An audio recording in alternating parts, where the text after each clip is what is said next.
Hello, everyone. My name is Daphne, caseworker at LCH Health and Community Services. And joining me again is Maria from the Domestic Violence Center. Hi, Maria. Can you introduce yourself? Hi. So today we're going to talk a little bit about safety planning.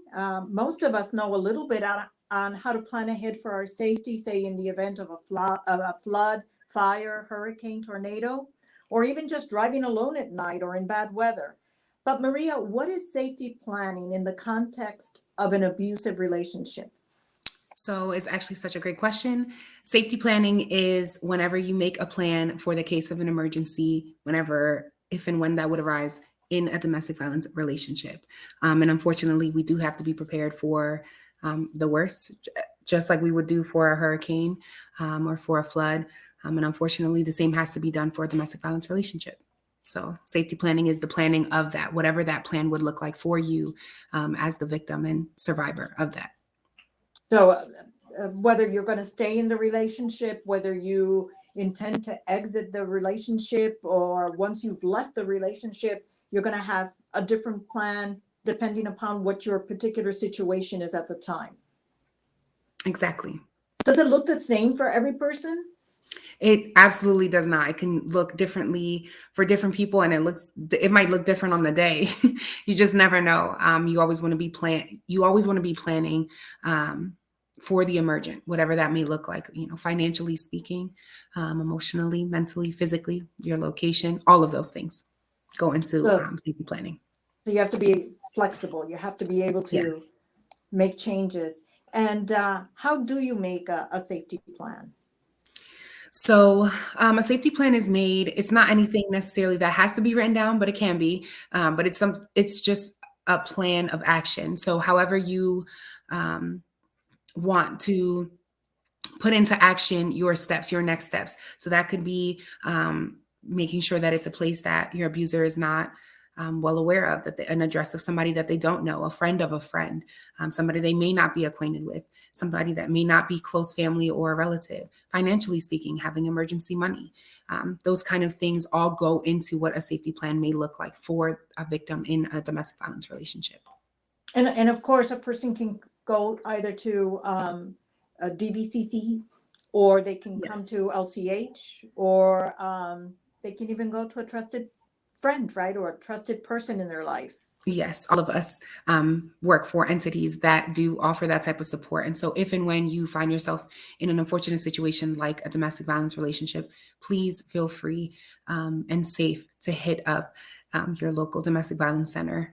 It's far more rampant than we like to even admit. Our statistics aren't even as accurate as the amount of domestic violence that we see on a daily basis. And so we see them super, super frequently. And we help to create these plans alongside our survivors every single day. So please feel free and don't feel that you're less than for needing assistance in trying to make a safety plan. Even if you're still in the relationship, it's very important to know that you may need help. And if and when you're calling out for that help, that's going to be key to make sure that you are prioritizing your safety above all else. And how long does it take to make one of these? I mean, is it super complicated? Is it something that's going to take hours, or how long does it take to make a safety plan? It doesn't have to take hours. It's just you sitting down alongside your support system and brainstorming. And so that's why it's so important to make sure that you feel safe and trusting of the person that you're making this plan with, just to know what your plan of action will look like, and just to have a sounding board. Sometimes we write things down, or we're thinking things through in our head, but it helps to have somebody else to bounce those ideas off of, to see if it really flows, if it really makes sense. Like, what do you think about this? What do you think about that? So that's why it's all important. And all of that goes into safety planning, and being cognizant that it may change. It changes day to day, it may change hour by hour. You never know, because things arise and life happens. But being mindful of all of those things when it goes into making a safety plan. It doesn't have to take hours at all. It's just a brainstorming session, if you want to call it that, to have an idea. Have to be complicated. Exactly. It's nothing that is super lengthy or nothing too much. It's not a map of anything. It's just a sitting down and a brainstorm session of just trying to figure out what your next few tangible steps look like. And so where do you keep that kind of safety planning?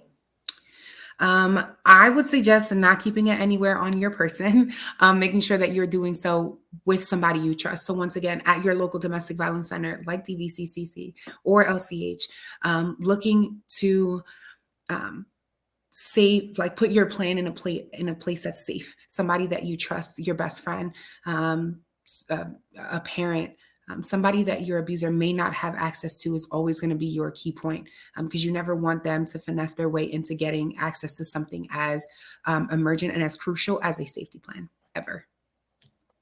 All right, so that brings us back to safety planning as part of our daily life. We're talking about safety planning in other situations, not just for domestic violence situations. It could be you may have a safety plan for walking alone at night, like keeping your car keys in your hand or making sure that you walk in well-lit areas. Yes. Driving alone at night, it may be as simple as making sure that your doors are locked, your gas tank is full, and keeping a cell phone charger in your car.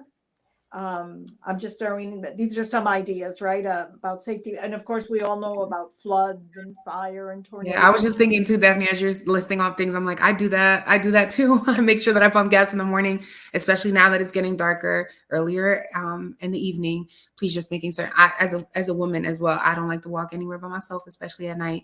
I have my little pepper spray. You always just want to be ready. You just never know. Yes. So if you're in a domestic violence situation, safety planning is very important. And even if you're not ready to leave the relationship or you can't leave right now, safety planning will help you. So we want everyone to know that they can reach out to the DV Center, Domestic Violence Center, or LCH, and we can talk about safety planning for yourself or your loved ones.